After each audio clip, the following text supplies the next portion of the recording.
Hello everyone and welcome to another episode of Billy Watson TV. It gives me great pleasure to have a returning guest on. It's his fourth time back on the show and it is the legend that is Mike Williams. How you doing, Mike? Hi, Billy. I'm doing well. Thank you again for having me back on your show. That's cool. I know you're busy doing lots of stuff all the time, but I was just last night watching your recent one, the Rolling Stones presentation. So that made me think to reach out to you. I'm a bit of a Stones fan. If actually I could blame the Stones for my life because I went down to Rolling Stones to see them in Sheffield, and that's where I met my first wife the night before. And Okay. it was all downhill from there. Then on, still paying for it. My son's still here torturing me, so I've got a lot to answer for. But anyway, yeah, the Rolling Stones have just decided. Obviously, we've known about the kind of good boys and the bad boys of rock and roll, the Beatles and the Stones. Would you let your daughter marry a Rolling Stone? It was very much an antithesis of the Beatles good guys. And a lot of people say even the Beatles were more working class and the Stones were actually the middle class ones. What made you go down this avenue of looking at the Beatles in a bit more, the Stones in a bit more detail? Yeah, actually, it was accidental. One of the researchers that is within my network, Vicky, she does the Pepper Time presentations that I put up on my Paul is Dead site. She said, Mike, you should take a look at this DVD, this documentary. It's Muscle Shoals, and it was released back in 2013, so 10 years ago. And Vicky wanted me to watch it because she said it mirrored exactly what the Wrecking Crew was doing. And so I said, okay. So I took a look at it, and on the cover of the DVD, it tells you who they talked to. So they, Keith Richards and Mick Jagger. But I didn't know that there was going to be a segment of the Rolling Stones recording at Muscle Shoals Studio in Alabama. And they were there from December 2nd through December 4th. And they did 3 songs there, one cover, and then they did Wild Horses and Brown Sugar, allegedly, right? They told us that that's where they recorded all 3 of those songs over a span of 3 days tops. Jagger and Keith Richards really say it was a couple of days. So they're telling us it's 2 days, but the dates that we're given is a 3-day stint. And so as I mentioned in the presentation, Billy, whenever I watch these rock documentaries now, forget about whether it's the Beatles or the Rolling Stones, it could be any band, because I know what I know, excuse me, and I know you do too. You do also, that when we watch these things now, we watch it with a discerning ear and a discerning eye, because we know that there's a lot of fictional storytelling that's going on. And when you know this, then you're able to pull that thread, and you're able to shave off all of that fantastical stuff that they want to give us, and we can get down to brass tacks and take a look at the story and say, okay, so if we strip out all of this kind of fairy dust that they sprinkle on it, what's really going on here? And so, it was just on a lark, to be honest. And it's a small, short segment in the documentary. It's about 6 minutes or so, but it's in that 6 minutes, it's packed with a lot of stuff that told me that the Rolling Stones didn't do what they said that they were doing at Muscle Shoals, which was to record 3 songs within a 2-day period of time.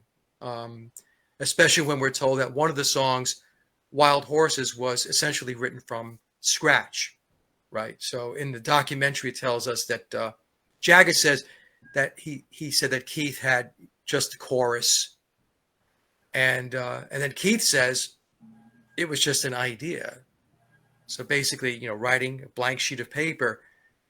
And then I did a follow-up video, which was a postscript to that, and which I released last night. And I said, if we just focus on the one song, Wild Horses, forget about Brown Sugar and the cover that they did. I think it was You Got Me. I think that was You got to move, is it? You Got to Move, right? Yeah, You Got to Move, right?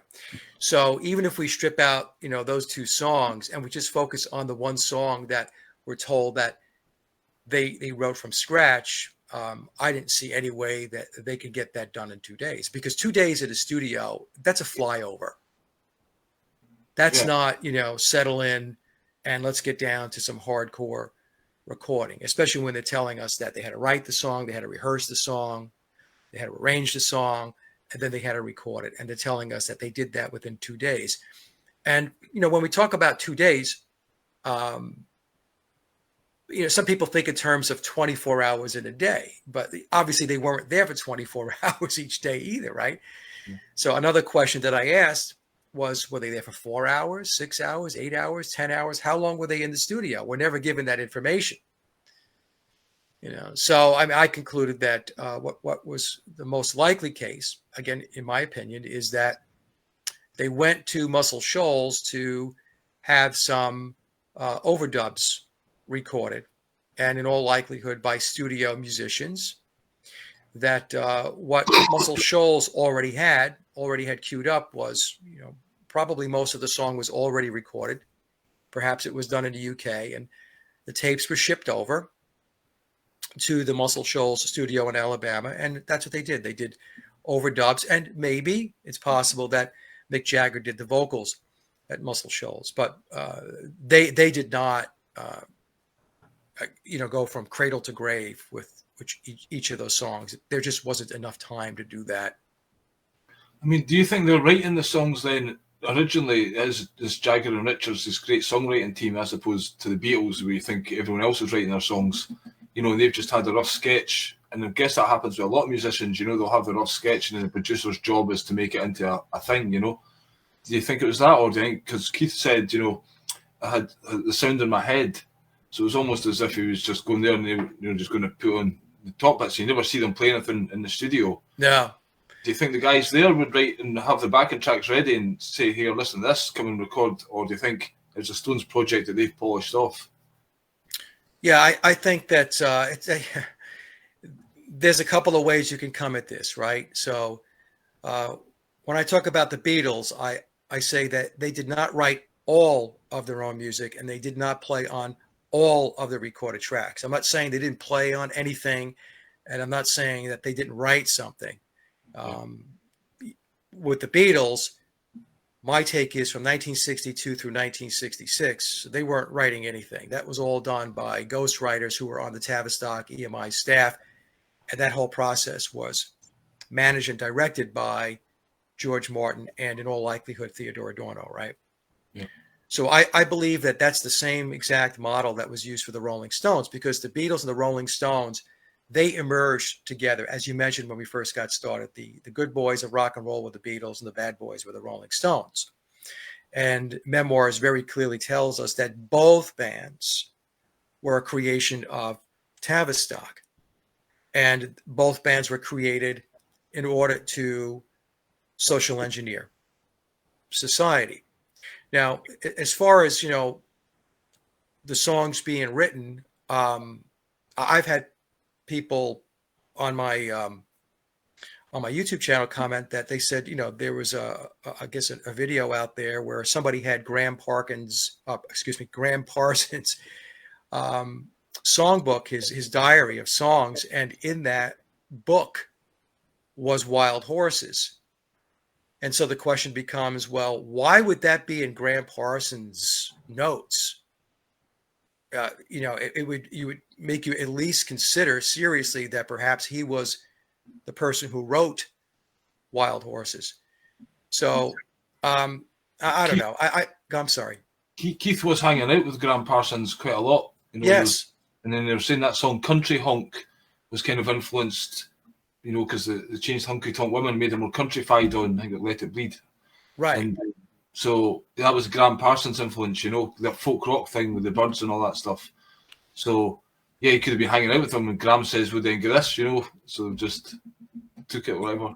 Yeah, you just don't know, because as you dig into this, these stories become more and more suspect. As an example, I covered this in the postscript video I put up last night. With Brown Sugar, we're told that Jagger wrote Brown Sugar while he was filming a movie. Right. in July of 1969. And this is the same narrative we get with the Beatles, right? That they were able to write songs while they were filming A Hard Day's Night. They were able to write songs, even though they admit that they were in a haze of marijuana during the Help filming, that they were writing songs then. So it's very consistent, right? They put this, and I'm going to say they, I'm talking about the controllers, we're talking about Tavistock, we're talking about their handlers. The stories are all the same. And what they do is they pump their tires up. I'm talking about Jagger, Keith Richards, Lennon McCartney, all of these guys, right? And gals. And they want to give them a mystique. There's an aura of invincibility, that there's something very magical about them. They have abilities that far exceed the abilities of a mere mortal. Keith Richards, 10 years on heroin and able to do all those gigs and write all those songs, Yeah. And they still not need rock and roll legend, etc. Right. And if we go back to the documentary, Keith tells us that he really didn't have wild horses. Either he had a chorus or it was an idea, right? So whether you believe Jagger or you believe Keith, basically what they're saying is they really didn't have a song at that point. And Keith tells us that he goes to the bathroom at Muscle Shoals studio and he wrote the song sitting on the crapper. Okay. So that I don't know about you, Billy, but that's a ridiculous story. Okay. That clearly did not take place. And it's something that's put out there, and most fans just consume it. They eat it up. They think it's just great. It's a funny story. Well, aren't they amazing that he could just go off on the fly, spur of the moment, need a song, and turn out something like Wild Horses, which is a great song. It's a fabulous song.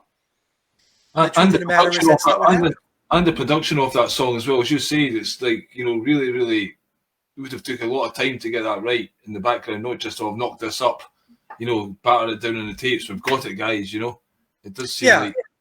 If we just pick on, Wild Horses, forget about the other two songs. Forget about Brown Sugar and the cover that they did. If we take a look at Wild Horses, what had to happen was once Keith allegedly finished the song while he was in the restroom and he came out, he had to present the song to his bandmates and say, hey, okay, so I finished the song. And then they would have to say, hey, that's fantastic. Let's take a listen. Right. And then he'd have to play it. And then once he plays it, there's going to be dialogue and puts and takes from the other band members about, hey, maybe we should change this up a little bit. Maybe we should tune this lyric to be this instead of what you have, Keith. Then there has to be a rehearsal of the song. And then figuring out how you're going to layer the song with overdubs. This is a process. Songwriting and recording is a process. And what I try to explain to folks is the narrative that we get almost always is they write and record. They completely forget about the rehearsal piece of the process. And the rehearsal part of getting to a recording is very, very important. And so that's never talked about. That's never discussed. And so to think that Wild Horses by itself was done in 2 days, I just don't buy it. Well, back in the day, a lot of bands used to actually play their new songs on the road to kind of tighten them up and to let the song come out, you know what I mean? Because if you just record it straight away, it's not really live the band on the stage and then it can change. Yeah. These days, with the internet, they don't do that, obviously, because then the song can get out there. But it was part of the kind of the way they done it in those days. Also, I don't know if you know, like, they played the Stones went to the Chess Studios as well, back when Muddy Waters was painting the ceiling, Keith Richards walks in. And then they recorded Satisfaction there and maybe another song. And they says, they were going to take it back home to London to work on it. But somebody just dished it out because it said, the demo, it's almost like a demo version of done, it's quite raw. And then that got pumped out. But that's another one that must have been done dead quick and, without much work on it latterly. And that was the one that exploded them, wasn't it? Right. So, and there's a story about Keith getting the riff from Satisfaction, right? I mean, something about dreaming or something. He woke up in the middle of the night And then he can't remember. He's seen the tape recorder was at the end in the morning. He's like, "How's that at the end?" Because and then he's rewound it right back, and the whole tape was empty apart from the wee riff at the start. He says, and that's what became Satisfaction. Yeah, so that's similar in a way to the story we get about the Beatles yesterday. Yeah, exactly. Which came to biological Paul McCartney allegedly in a dream, right? Yeah. So that's what I was saying before. We get these stories, and they're really rehashed, and they apply them to, various bands. But the Rolling Stones, they were exactly like the Beatles. They were a bar and club band. They were performers. Okay, and there's nothing wrong with being performers. There's nothing wrong with that. Let me just say that. And I also want to say this because a lot of times people misconstrue what I say. They'll say, "Are you saying that the Beatles or the Rolling Stones couldn't play their instruments?" I said, "I never said that. They could play their guitars, they could play their drums, they could play their bass, but their playing skills were not at the level of studio players." And the music industry is in business to make money. It's a business. And they're going to turn around. The cycle time has to be very quick in order to be profitable, to get these songs out. And the way to do that is to have the best set of musicians sitting in the studio at the time to bang these songs out. And this is why I keep explaining to my audience that to truly understand how the music industry worked back in the 1960s and the 1970s is to watch the Wrecking Crew documentary. You can get it on YouTube. You could buy it, from on Amazon. You can watch it on Netflix. It's readily available. It clearly explains how the music industry, what the model was to record songs in pop music back in the 60s and 70s. And then I suggest to my audience that they then watch Hired Gun if you want to get an understanding of how it works from the 1980s going forward. I mean, these bands are still using studio players. I think Aerosmith, Joe Perry, I think he's never done a guitar solo basically on the record. No. In Hired Gun, I believe it was Hired Gun, they explained that Joe Perry, in order to play live, had to be taught the guitar parts that were on the record. Yeah. And a lot of Aerosmith, fans will go nuts hearing that, and then, Bernard Purdie, who's been saying that he's drummed on 21 Beatles songs since the late 1970s. So it's like, 45 years now. He even has a chapter in his book, Let the Drums Speak. I think he released the book back in 2014. But Bernard, I think it was a 2004 interview, it was sponsored by Red Bull, he explained that 98% of the records that you listen to, those recordings were not recorded by the band members that you think constitute the band. What Bernard was saying is those recordings, those records, those singles were recorded by session players like himself. That's who you're hearing, 98%, right?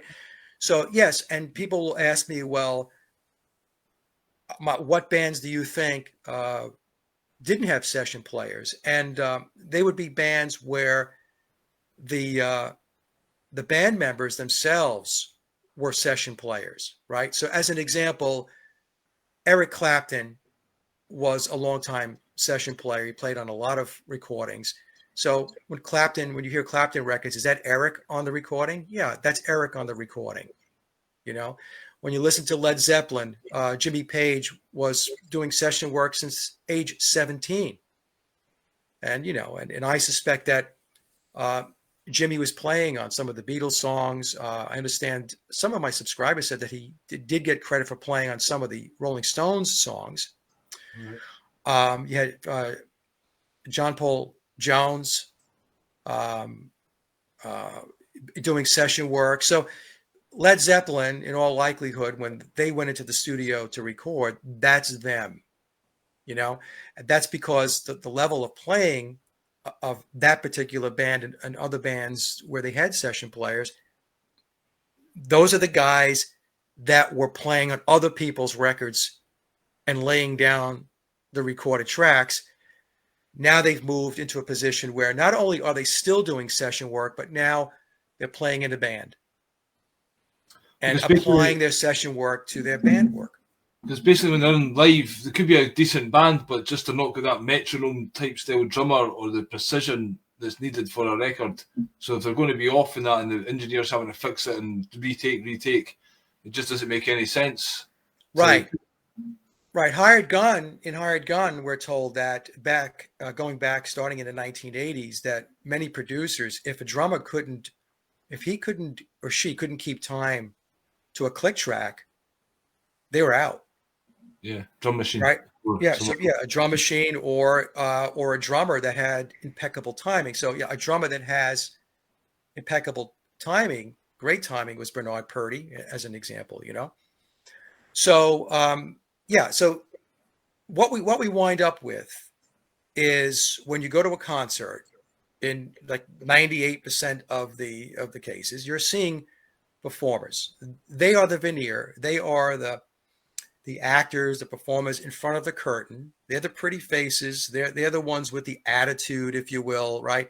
That people are watching. It's the entertainment aspect of it, right? You're getting entertained. But behind the scenes, it's an entire machine that puts it all together. Surely there must be an element of bands coming up, and they make it like Oasis or something like that. The street lads forming together, they come and they make it.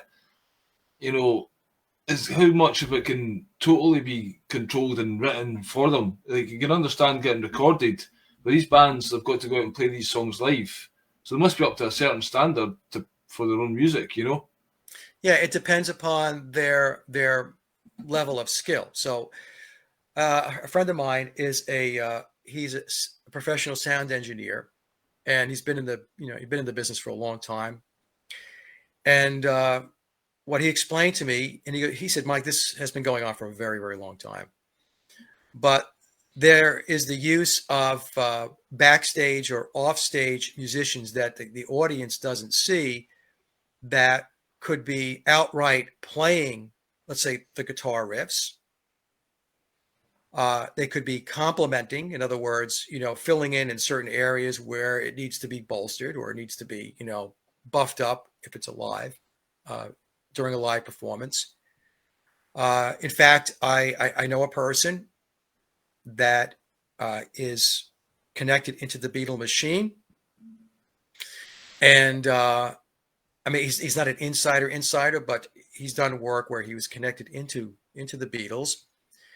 And he wrote me going back about 2 years ago when I found the clip of the Beatles playing in Budokan in Japan in 1966, and John Lennon and George Harrison completely missed the beginning of Day Tripper playing it, yet the riff was being played.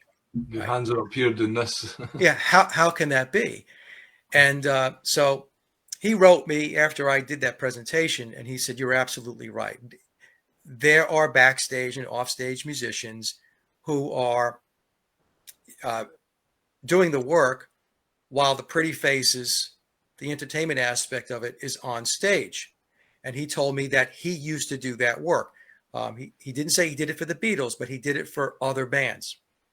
And he's a great guitar player, so they would just bring him in, and he would be able to sit backstage or off stage and do what he's got to do. The other thing that they do is there's the use of backing tracks. And so what my friend, who's a sound engineer, explained to me is many times they will have a mix of the live performance and the backing track. Now, how much of the backing track you hear or how much of the backing track is put into play is directly related to how good the band is on stage, right? So if they're not real good, then you're going to hear more backing track. If they're decent, then what's going to happen is you're going to get a blend. They're going to do a mix where you're going to hear both.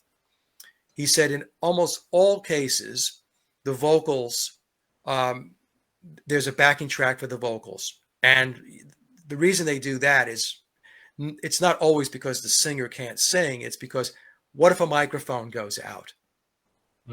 Right? Something like that.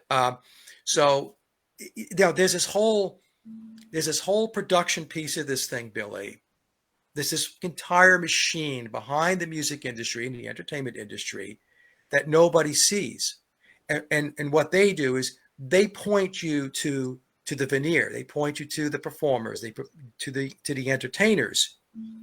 And so the Beatles and the Rolling Stones were performers. Did they go on stage and, were they able to play these songs? Yeah, they were able to play the songs that they were taught. As an example, pick on the Beatles, right? Because that's my area of focus. The Beatles were taught to play the songs that they took out on the road. Between their original music on their albums, their UK released albums, their official releases between Please Please Me and Revolver, and the singles that they released during the 1962 through 66 period, there were 90 songs. Let's say 90 songs. And of the 90 songs, I counted them up, and I did a show with Ofer Zevi, who's another, he's a great researcher, Beatles researcher. The Beatles maybe played around 25 of those 90 songs. And as they're releasing great tracks and great albums, they're still going back and playing ones of the first albums or cover versions and stuff like that. It doesn't make any sense. So you have to ask yourself, what happened to the other 65 songs? If you allegedly wrote them, you allegedly played them on the records, why were these songs why were more songs not played? And why were the Beatles, as an example, why did they keep falling back on covers? Dizzy Miss Lizzie, Kansas City, and stuff like that. Why were they doing that? So I believe it's the same thing with the Rolling Stones. I'm going to take Memoirs' statement that the Stones were also created by Tavistock at the same time that the Beatles were created. And, I haven't found anything to disprove that, especially when you understand the role that music, especially pop music, plays in the social engineering of society. Why would I believe that the Rolling Stones were organic and natural, and that they were actually the ones writing their own music and playing on all of their recorded tracks? I don't believe it. Now, is that to say that the Rolling Stones didn't write some of their music and didn't play on some of their recorded tracks? Yeah, it's possible that they did. But when all is said and done, the way the music industry works is it's like what I said before. They've got a product to put out, and it has to be of the highest caliber. It's got to be very polished and produced. They're not going to waste time with musical talent that doesn't cut it. And that's not a knock on anybody. I mean, honestly, if I took my songs to a major label, they would probably tell me that they would replace my guitar work with a studio guy, because they want, as close as they can get, they want perfection. That's what they want, because it's a business. It's not like some kind of social club. It's a business, and they're there to make money, and not only make money, but they're there to support an agenda, to social engineer. That's what they do. Yeah, just as you're talking there's a female singer, Katie Tunstall, it might have been this female singer who took her songs originally to the record company, and she says she was horrified, kind of thing, with what they'd done with them, and then because it wasn't her true kind of artistic version, but she says, would you change it and go back to just putting your songs out? And she said, probably not, because what they'd done to them to change them that much that the public wanted to buy them, and she's become an artist, but she's lost her original kind of identity. And I guess that must happen to a lot. These record companies will see a bit of potential, see the eagerness of people wanting to make it, and says, right, well, you're a commodity. I've heard the same thing in the comedy world. Somebody kind of says, he's not interested in making money, and the agent says, well, that's a shame, because you're a commodity and I can sell you whatever, but ultimately it's all about money, isn't it?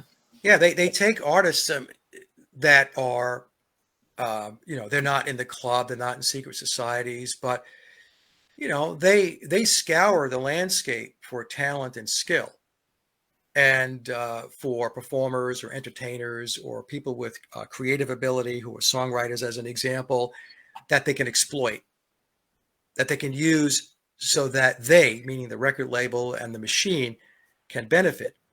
Yeah. So this happens all the time. Like Janis Joplin comes to mind. Janis Joplin was not on the scene very long, but if you take a look into Janis Joplin's history, she was exploited to the hilt. But this is what they do, and they don't care. They when I talk about I'm talking about the labels who are I think it part was of the Albert. controlling system. They don't care. I think it was Albert Grossman, wasn't it? She was in Big Brother and the holding company, and actually, well, the story goes that they weren't very good in the studio, and it was causing lots of tensions in the band because they couldn't get it right. And then Albert's at the side saying, you're the real star, come on with me, and that's why she left and done a few solo albums. But yeah, the industry kind of used her, chewed her up, and spat her out, basically. Yeah. Yep, that's what they did. They used and abused her, and so this happens all the time. And as I mentioned in my postscript video, Billy, these entertainers, these celebrities, these artists, these songwriters, these bands, and these musicians, they are all put in place so that the population idolizes them. It's idol worship is really what it is, and I refer to them as the lower tier or lower gods, right? So what happens is when you idolize bands, and like I idolized the Beatles. I was a total Beatle fanatic. I was Beatle nut job, and I idolized the Beatles and John Lennon and Paul McCartney.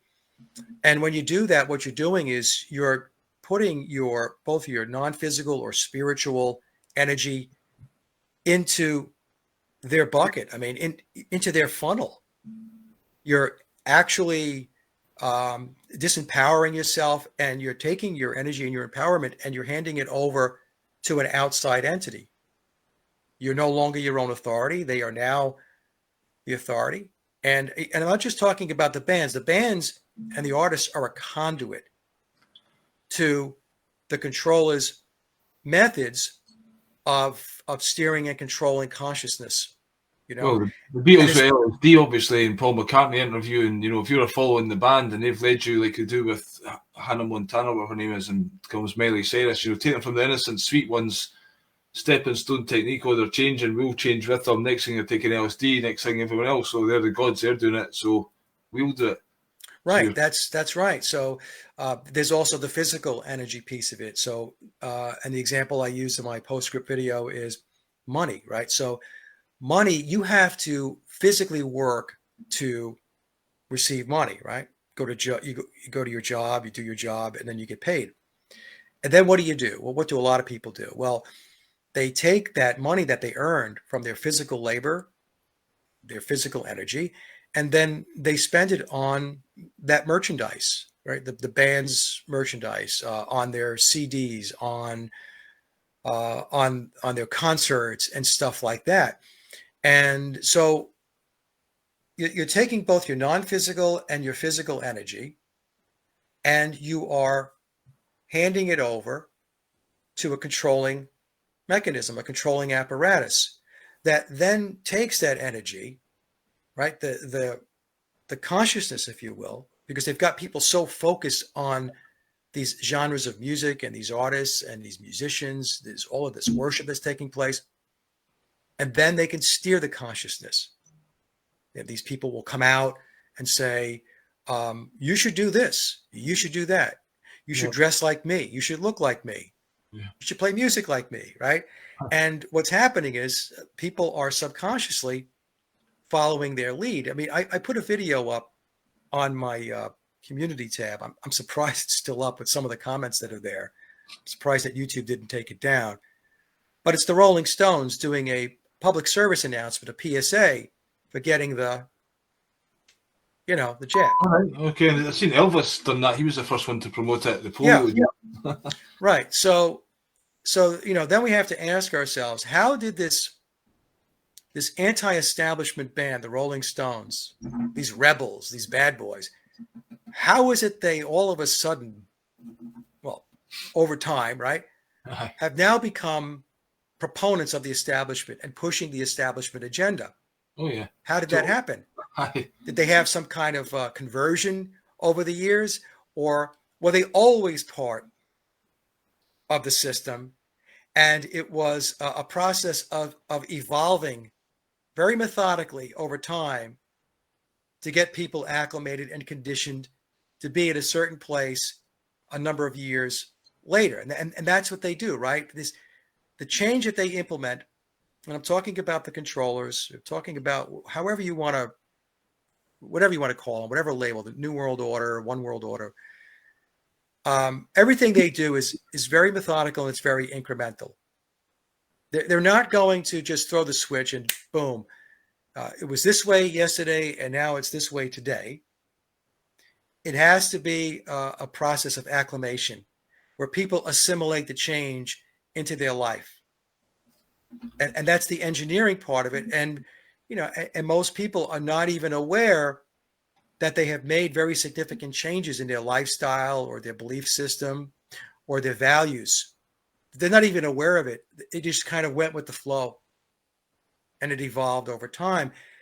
And this is what the music industry does. The music industry helps to make that change over time by feeding different parts of the population different social engineering initiatives. In my video, I mentioned that there's different genres of music. Each genre of music is out there intentionally because they know that one size doesn't fit all. So they have to appeal to different audiences. But all of these mainstream genres of music are all connected with a goal, there's a strategy to achieve a certain mindset and a certain value system and belief system of the population at some point down the line where the controllers believe they will reach a point where it's a point of no return as far as the population goes. In other words, now you're here and there's no going back. Well, so they do with everything, don't they? All the psyops. Right. So, so that's what's going on. And people just they just have a hard time believing that music, which is something that's good, right? We love music. I love music. Can result in something that's not good, something that's negative or bad. So that's why it's a big tool in a toolbox, because people don't want to believe that. They won't accept it. And so they think anytime somebody talks about how certain bands are there to social engineer, they reject it. Oh, you're crazy, Mike. You're absolutely out of your mind. You're kidding me? That music made me happy. And so I'm going to continue to listen to it. And you're just off your rocker, But if you go back to where in the United States, I'm sure it's the same thing in the UK, Billy, if you go back 60 years ago to 1960, that's the stake I put in the ground, right? And you take a look at where the world has gone in 6 decades. I mean, it's an unbelievable transformation. Yeah. You can't argue that nothing changed. Right? It's unbelievable. Yeah. Just to talk about leading people, just remember the Beatles just grew their hair just that wee bit longer, just a mop top, and even that was causing a stir back then. Right. Oh my God. And then people started to do that, and then obviously the 60s came and it was men with long hair all of a sudden. So that's like the feminization of men, you could say. It's all the agenda, isn't it? Everything they do. I watched a James Deal documentary recently, and he was like really popular at the end of the 80s, and he just started to make it, and then all of a sudden grunge came along, Pearl Jam and that, and basically the record company just got this pile of CDs, and his one's in it. Said, "See all these groups, bucket, right? They're done now. This is what we're selling now." So he had to come to terms with that, And fortunately, some people can build up their own thing, but a lot of them just get swept. Like there's this particular thing. There's lots of bands come up. 1 or 2 might make it to continue. The rest next. You don't serve the purposes anymore. And there's also the guy talking about putting in the music. Remember John Todd, who David Crosby died recently, and this guy John Todd in the 60s, he was part of the music industry, and he says that David Crosby was like the wizard in the Laurel Canyon area, and he used to do black magic spells into the master tapes. So then that spell is on every record. Yeah. And people these days are saying there's all kinds of subliminal messages on these records and stuff, so we're not even hearing You know, they're putting out music. You think you're getting music, but what else are you listening to? We don't actually know. Yeah, and the backmasking is another example of that. If you play Stairway to Heaven backwards, Led Zeppelin is clearly praising Satan. It's not even ambiguous. You can hear it if you play the song backwards, which is easy these days. All you need to do is load it up into a sound application like Audacity, and then there's an effects menu, and you just click reverse, and it just completely reverses the song for you. Back in the day, you had to spin the record backwards, but you don't have to do that anymore, Bill Hicks took you spinning records backwards. You Yeah. are something. Yeah, I mean, even when with the Beatles music, if you read the memoirs of Billy Shears, Billy, through Tom Harriet, he explains the layered meanings within the Beatles songs, and all of the Beatles songs from like 1966 forward had to do with the death of Paul McCartney. Yeah. And so that's layered into the songs. And when you think about it, that's creepy, okay? It's creepy because what they're really doing is they are weaving in occultism into the music.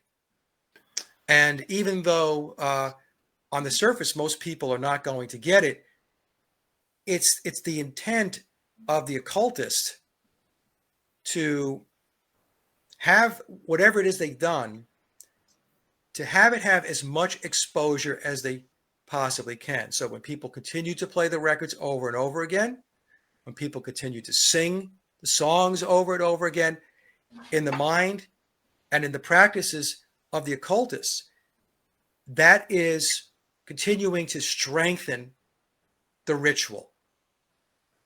Yep. It's continuing to reinforce the magic. And and I know folks are listening to this think it's crazy. It doesn't matter whether you think it's crazy or not. It's what they think. It's what they're doing. You see, Well, they're doing a magic spell in a record, and you're singing that song all the time. It's got like there's what even abracadabra or something like that. So abracadabra, whatever. Abracadabra, yes. There's hidden meanings in all these words and language. Even there's a Britney Spears song, "If You Seek Amy," is F-U-C-K me. So right. People are just putting that out. It's not, there's these subliminal messages and things that we don't know until they're pointed out. So I was going to say something. Yeah, the whole agenda is like that. To me, it's the Aleister Crowley element. What part does he have to play in this mystical, this transformation of society? He seems to be the guy that's inspired, shall we say, a lot of this new age and the new religion and do what you will, almost the kind of anarchy that's not real anarchy. It's people think they can do anything without consequences. And when people say Aleister Crowley's misinterpreted, and he's actually not as bad as they make out and stuff like that. What's your view on Aleister Crowley and his influence on the music world? Crowley's an interesting character, and I know there are folks, there are people in the alternative research community who believe that he wasn't very important. He was a carnival barker. He's just he's out there as a distraction. But I disagree with that. Crowley was very much tied into the elite system. He was working with British intelligence going back to World War One. There's a great book out there. It's Secret Agent 666. If you get a chance to read that book, it lays it all out as far as his involvement in British intelligence. And some would argue that even though he was getting on in age, his intelligence work also went into the Second World War. He was an occultist. He was an accomplished occultist and magician. It's interesting, I have a person that I converse with every once in a while, and they are very, very knowledgeable in the occult. And he said, Crowley knew a lot. He didn't know everything, they said, but he knew a lot. And Crowley's influence, in my mind, can't be understated. It all goes back to Egypt. That's, that's where he received his channeling from his spirit guide Awas to write the book of the law. And the book of the law is really the holy text of his religion, Thelema. And that's where we get "Do as thou wilt."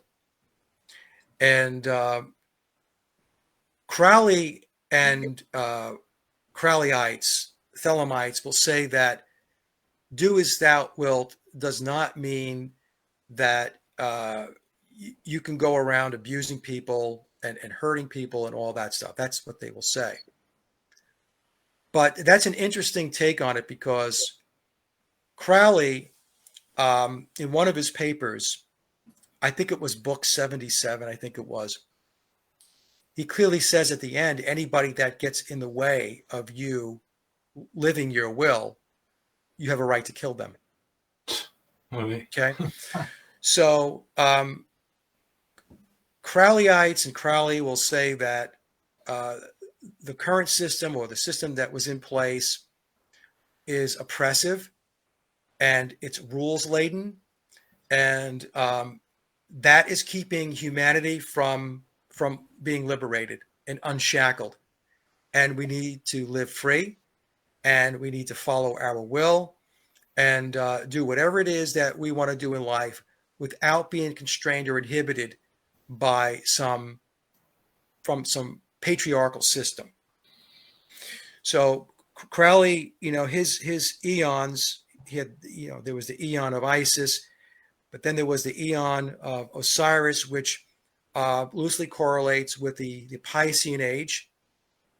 And then he was putting in place his eon of Horus, which we can overlay the age of Aquarius with that. I mean, they're not exact matches as far as beginning and end, but there is significant overlap between, as an example, his eon of Osiris and the Piscean age, and his eon of Horus and the age of Aquarius, which is what we have entered into. A lot of occultists will say that the formal start of the age of Aquarius began on December 12th of 2012.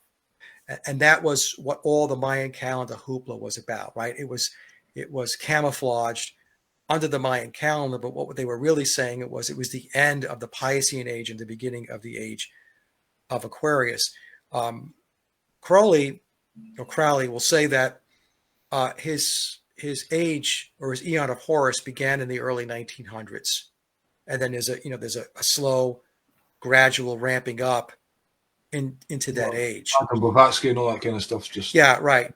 Going back to all of that, and so Crowley was very, very influential that way, and Memoirs tells us that many within the Pyramid of Power are adherents to Crowley's religion of Thelema, which is Luciferianism.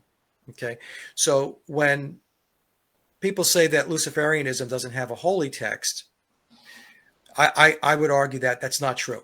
That the basis of modern day Luciferianism, what we're seeing today, is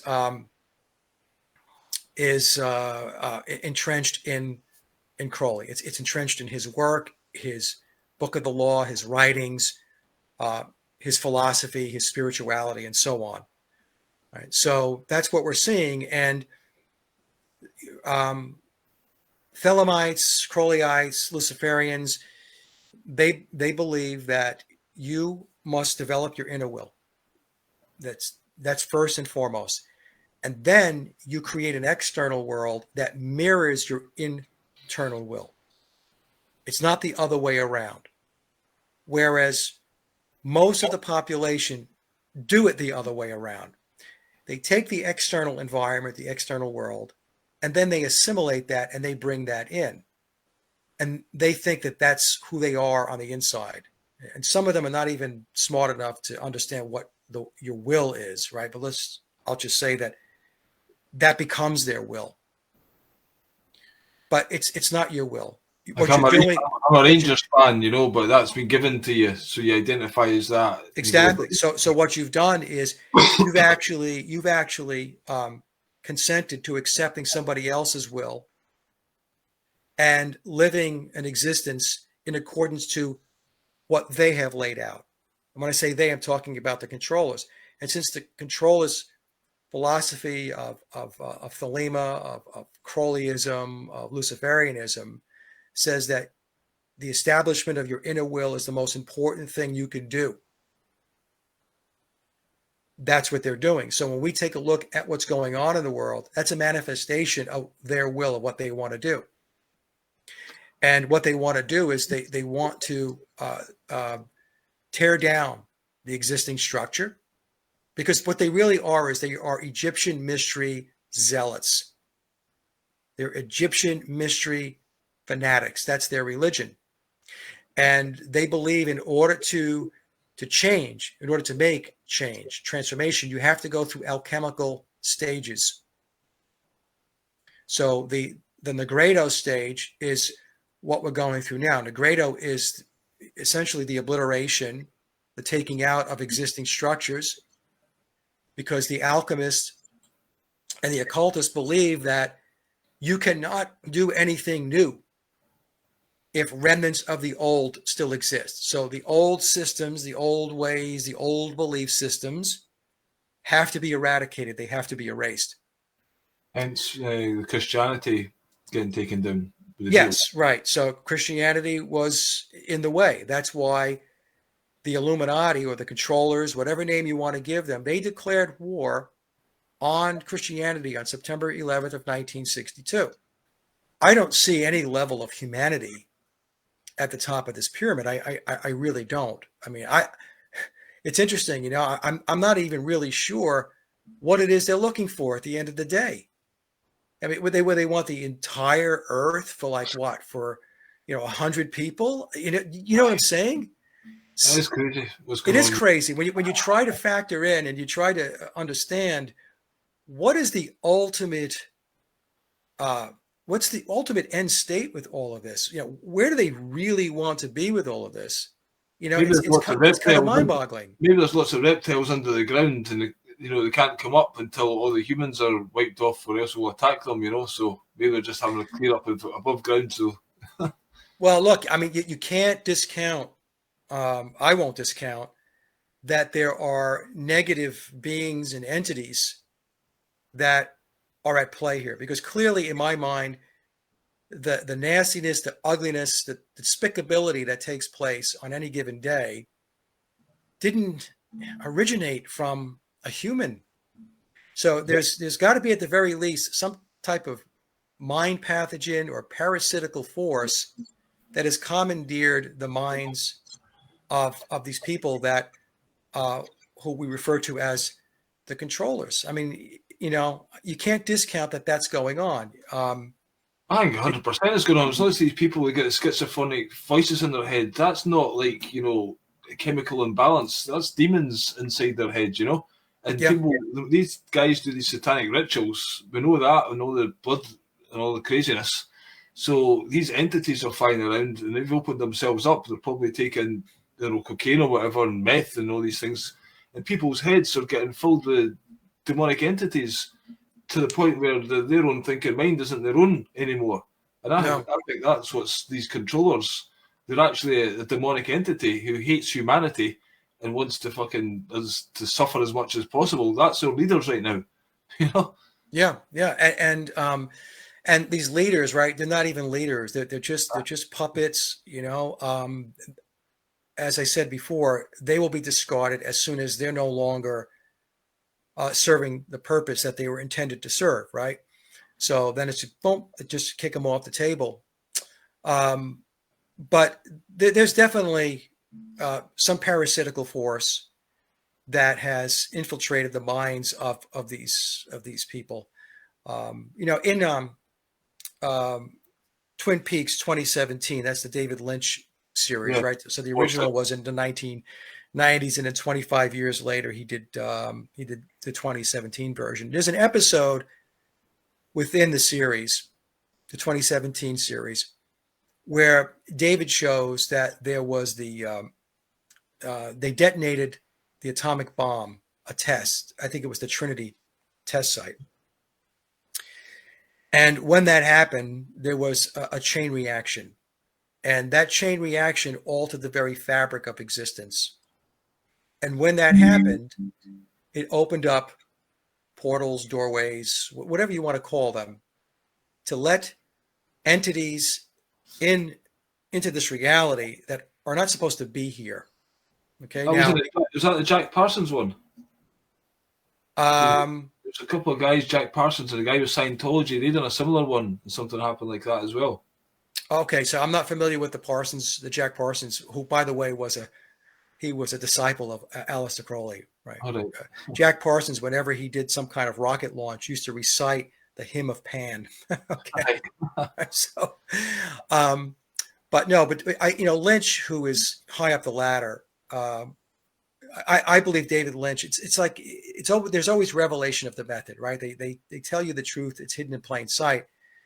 So I remember I was watching that. I watched it twice, that episode, and the first time I'm like, well, what is he telling us here? And so in the series Twin Peaks, for those of you who haven't watched it, there's a very evil being entity whose name is Bob. Yeah.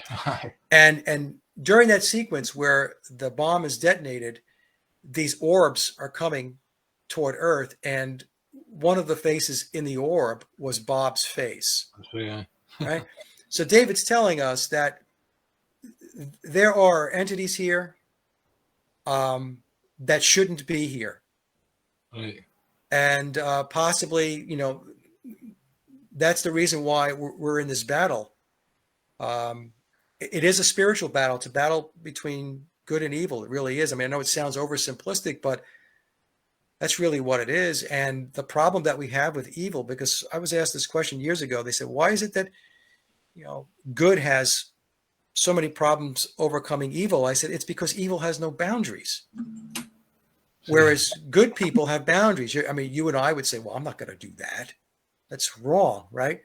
Yep. However, if you're evil, you're going to say, yeah, I'm going to do that and more. They play by a rule that says that if you consent, even if it's not, outward consent, in other words, you don't speak up. So yeah, if you don't say anything, then we're just going to assume that you're okay with this, right? So that's and they believe that somehow covers their bases. I do not believe that covers their bases. I don't think they are covered from a karmic perspective at all, because you got that consent in a deceitful way. Yeah. Okay. You could say all you want about you put it out there, it's hidden in plain sight, but no, you encoded it, and you knew when you put it out there that very few, if anybody, was going to understand. Okay. That doesn't cover you from a karmic perspective. So I whenever I hear that, I just take that and toss it out the window. I think they're just fooling themselves. I think, to me, if everything shut down, all this information went and the internet gone, people just living, naturally, it'd be a lot simpler, wouldn't it? There's too much shit the human brain is getting bombarded with to try and make sense of, really. It's impossible. That's part of the design as well, information overload. So Yeah. no kind of time to just live a simple life and go for a walk and enjoy your own thoughts and, that kind of thing. That's what you have to do. That's what my wife and I do. We go on our walks, and we talk almost every day about keeping it simple and focusing on what's really important in life, which is, our life together, our grandchild, our children, family and friends.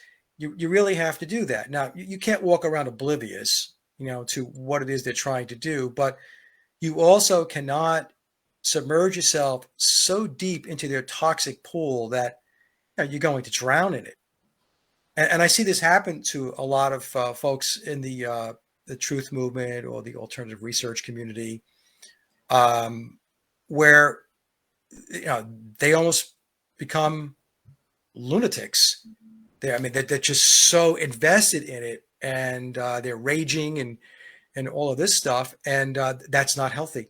That's That's not healthy. You know, you have to have a balanced, healthy disposition in order to do the work to best help people, because otherwise you're going to be, you're going to look like a lunatic as you're trying to express yourself, and that's just going to turn people off. So you have to have balance in your life. People get brainwashed into believing that all of these divides actually exist. They don't exist. They're all illusionary, and the only way they exist is if you take the bait and you embrace what it is, the garbage that they're feeding you. As soon as everybody just abandons that stuff, I think we talked about it before, just turn that television set off. Just turn it off and go find something else to do. Go find something more productive to do. Go in your yard, do some gardening, go, do some farming, go write some music, go paint, go write some poetry, go write a book, spend time with your kids, your grandchildren, spend time with your pets, go for a walk, do all of these things.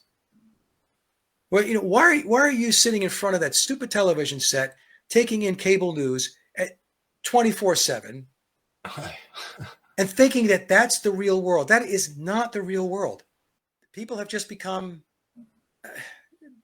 just so oblivious, and they're so dumbed down, they're so thick that they really can't have an intelligent conversation. No, they can't. They cannot. They can't. That's the problem. It's not capable of it. It's just, Yeah. We think we're kind of normal, but we're so far removed from your average TV watching person who can only talk about the football or the latest transfer, or some. In the past, people used to talk about the same TV shows, but now, because of the internet and there's so many channels, there's not a lot of people watching the same TV shows. Yeah. Because when there's only 4 channels, it'd be like, did you see that last night? But so the conversation is even more banal. You can't even have, my wife and I talk about this too, friends, right? So, 20, 30 years ago, whatever, you had a bunch of friends, a circle of friends.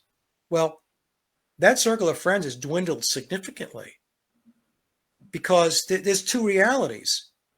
There's the reality that you and I live in, where we see what's going on and we understand it.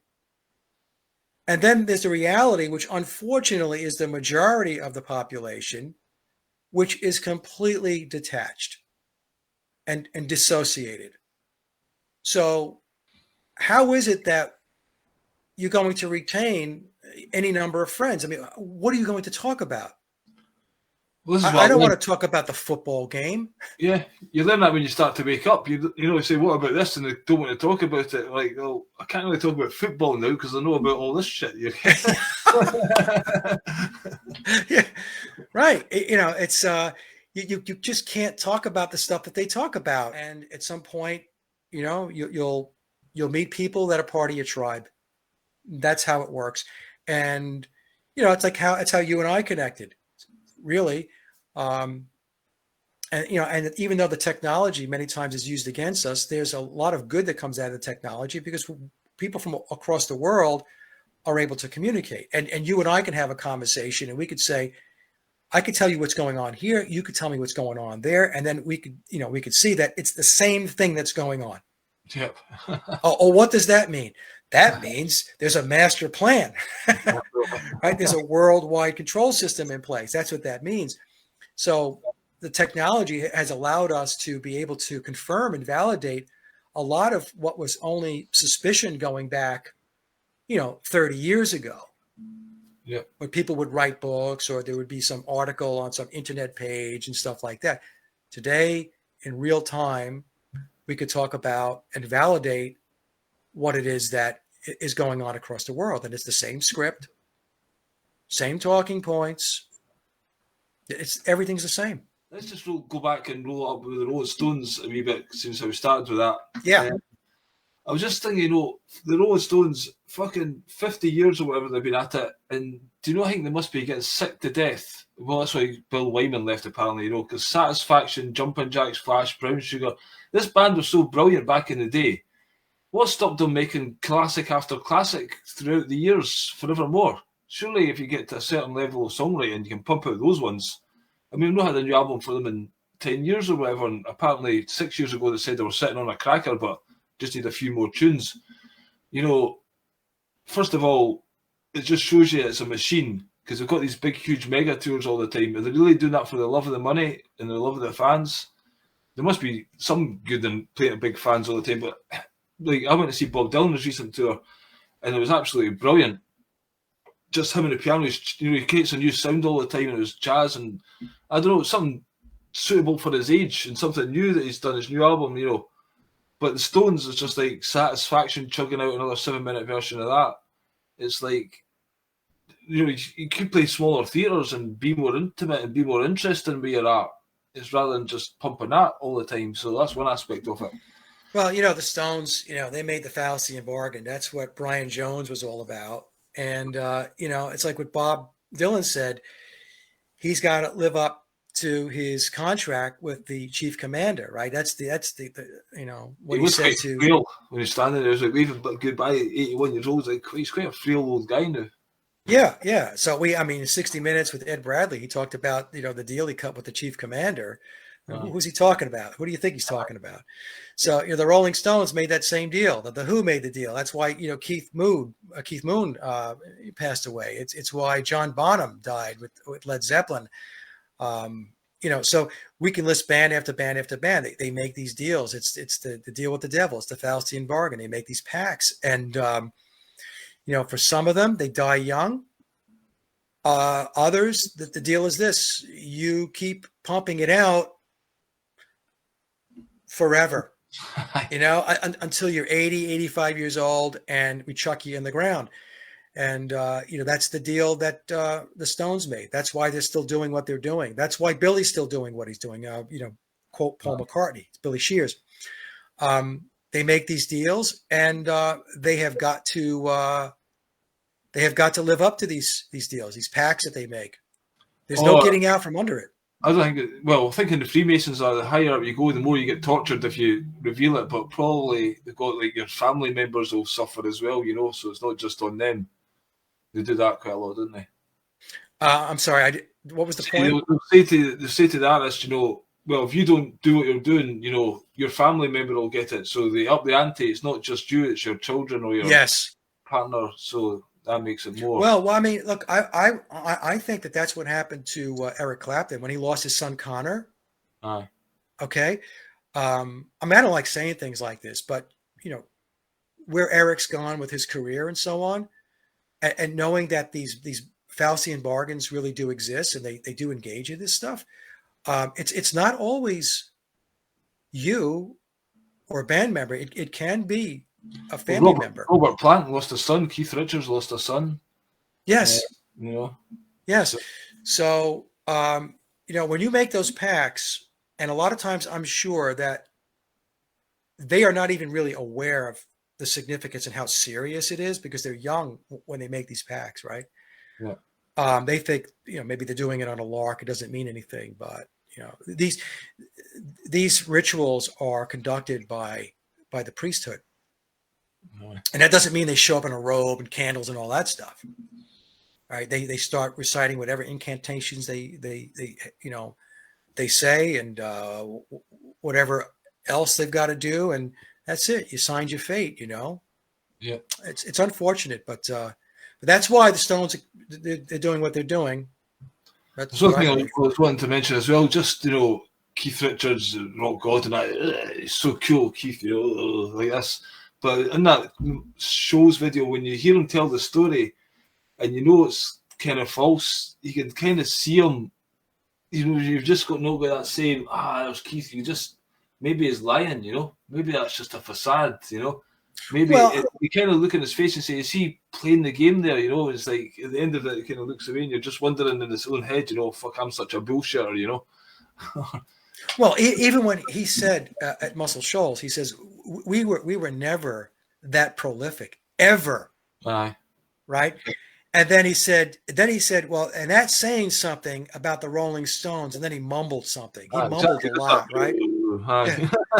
So, but what Keith was saying was, and I do think he was throwing a clue out there. Maybe he was masterfully speaking, hey, yeah, we're saying we did this in 2 days. We've never actually ever did anything like this in 2 days. And then, and the fact that we did it in 2 days, that's really saying something, because that's not the norm.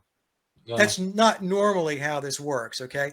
Yeah. So, it's possible that he was throwing the clues out there. But whether he was intentionally throwing a clue out there or unintentionally, to me, it spoke volumes. He was saying that we didn't do this. The story that we told you, or the story you're being told, is not completely true. Yeah. That was my takeaway. You just get that feeling of it. Just like you just get a feeling he's a little bit uneasy, or it's just he's bullshitting to a certain extent. And this Keith Richards big story, it's not just Keith or whatever the band. There's mega people behind him all making it happen, and he's a bit player in it almost. Yeah. And just the way he's dressed and all. I mean, they've got their costumes on, because they're really costumes, And that's there to bring people in, to pull them in. It's the allure of, the rebel, the hard driving, hard drinking, drugging rocker, and people like, yeah, isn't Keith the cool guy, and I don't know. It's amazing what people get pulled into. Yeah, rock and roll, it's brilliant on the one hand, but on the other hand, it's probably done a lot of damage throughout the years. It's kind of, but I still go to gigs. I still enjoy bands. Even Bob Dylan, I know he's like the Chief Commander, but I thoroughly enjoyed the gig, So that's the thing. There's a lot of good music out there. There's a lot of good music out there, So I'm not going to say that I don't continue to listen to music. I do, but I listen to it knowing what's really going on. Yeah, that's it. And you've done a great job exposing lots of stuff. It was great to chat to you again, Mike. Would you like to tell people where they can find you? Yeah, and thanks for having me on again, Billy. So, folks, just go to my hub website. It's Sage of Quay, SAGEOFQUAY.com, sageofquay.com. All of my links are there, including the links to my music. And I'm looking to release another album probably within the next, I would say, 2 months or so. All right, that's cool. We look forward to that. Enjoyed your last album, and you made a single. Was that just a one-off track recently for your partner? Yep, and I did one after that where my wife and I wrote it together, and that'll be on the album. And I'm working on the 10th song as we speak. So what I've been doing over time is releasing singles. That's right. I remember now. Instead of waiting like 2-3 years for Hollow Moon and stuff. That was Hollow Moon was your previous one. Was it? Hollow Moon was my second one, and Leaving Dystopia was the first album. Breathe and stuff like that. Is that going to be in the new one? Breathe will be on the new one, yeah. Right, okay. So Breathe was the first single I released. That will be on the third album. Yeah, well, sure, it'll be a good album because I've heard quite a few tracks on it, and I've enjoyed them a lot. Enjoy your work, both musically and on the web. So thanks for your time, Mike, and everyone else. Thanks for watching, and we'll see you on the next one. Cheers now. Bye bye.